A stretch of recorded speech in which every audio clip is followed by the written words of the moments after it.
বিশ্বের সবচাইতে মূল্যবান কবুতর, যার দাম এতটাই যে আপনি চাইলেই একটা নয় দুটা নয় 40টি লাক্সারি গাড়ি খুব সহজে কিনতে পারবেন। হ্যাঁ বন্ধুরা, ঠিকই শুনেছেন, আমি এখন যার কথা বলছি রেসিং পিজন। আপনার বাড়িতে পোষা সাধারণ কবুতর ভাববেন না। আর এই কবুতর 1 থেকে 2 কিলোমিটার রেস করে না।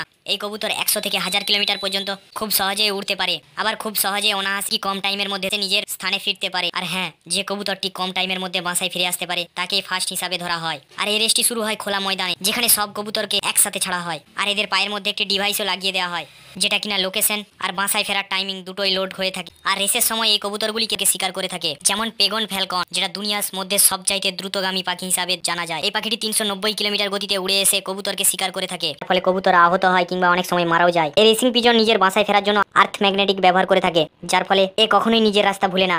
সবশেষে আপনাকে বলে রাখি, দুনিয়ার মধ্যে সব থেকে দামি কবুতর নিউ কিম, যেটা 2 বছরের একটি ফিমেল কবুতর, যেটা বেলজিয়াম দেশটিতে নিলামে ওঠে। আর একজন চাইনিজ কবুতর প্রেমী $1.9 মিলিয়ন দিয়ে, যেটা আমাদের ভারতের কারেন্সিতে 15 কোটি টাকা।